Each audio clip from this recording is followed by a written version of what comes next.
It was a sunny Saturday afternoon when my wife, Emma, decided to host a small barbecue in our backyard. We'd invited a few close friends and our next-door neighbors, Mark and his wife, Clara. The laughter was loud, the drinks were cold, and everyone seemed to be enjoying themselves. Emma had always been the life of the party, outspoken, funny, and never afraid to crack a bold joke. But that day, her words went a little too far. As the group gathered around the table, Emma started teasing me about how I never helped much in the kitchen. "Maybe I should trade my husband for one who knows how to cook," she said, laughing as she poked my arm. Everyone chuckled, including me. It sounded harmless at first, just another one of her playful remarks. But then Mark, our neighbor, leaned forward with a smirk that instantly changed the mood. "Well," he said, his tone oddly serious, "if you're really offering a trade, I wouldn't mind taking you up on that." His wife, Clara, stopped smiling. The laughter faded into silence as everyone looked between him and Emma. She froze, her smile faltering for the first time that evening. Emma tried to laugh it off. "Oh, come on, Mark, it was just a joke," she said, waving her hand dismissively. But his eyes didn't move from her. "So was mine," he replied, though his voice lacked even a hint of humor. Clara stood up abruptly, muttering something about needing to check on the kids, and walked inside. The tension that followed was thick enough to choke on. For the rest of the evening, Emma seemed unusually quiet. She avoided eye contact with Mark and kept forcing small talk with anyone who would listen.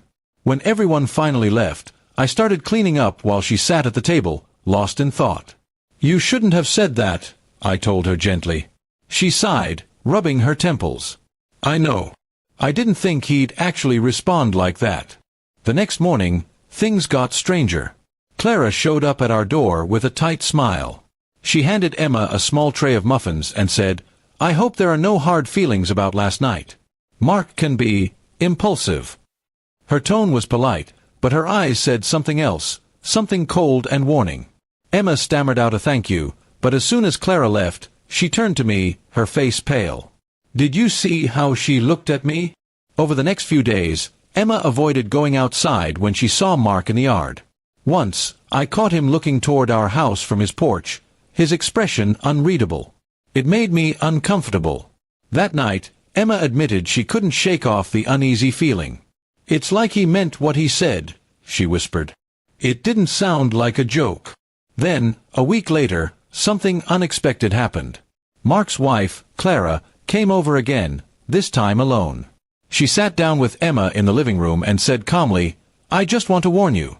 Mark's been talking about you a lot lately. He didn't take your joke as a joke." Emma looked terrified. Clara continued, "He thinks you actually meant what you said about trading husbands."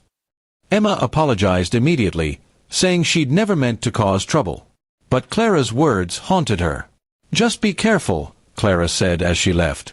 "He's not the kind of man who lets go of an idea once it's in his head." That night, Emma barely slept. Every sound outside made her jump.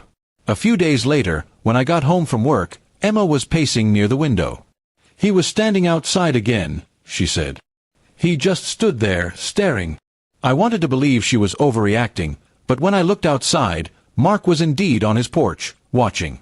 The moment he noticed me, he turned and went back inside. That weekend, Emma insisted we install a taller fence.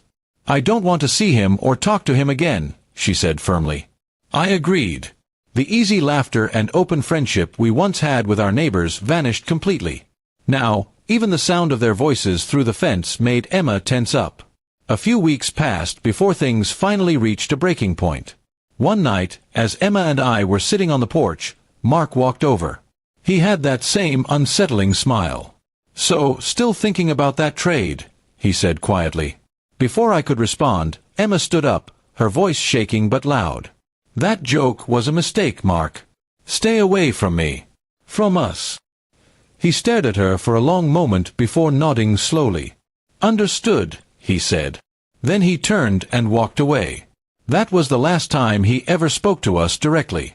But for months after, Emma would still glance toward their house whenever she heard a door slam or footsteps outside. Eventually, Clara and Mark moved out. We never learned exactly why, but the neighborhood felt lighter when they left. The day the moving truck drove away, Emma let out a long breath of relief. "I'll never joke like that again," she said quietly. "Some people don't know where the joke ends." That night, as we sat together watching the sunset, I realized something important. Sometimes a careless word can invite more than laughter. It can open doors you never meant to open, and some of them lead to darkness. Emma learned that lesson the hard way, but at least we were lucky enough to close that door before it was too late.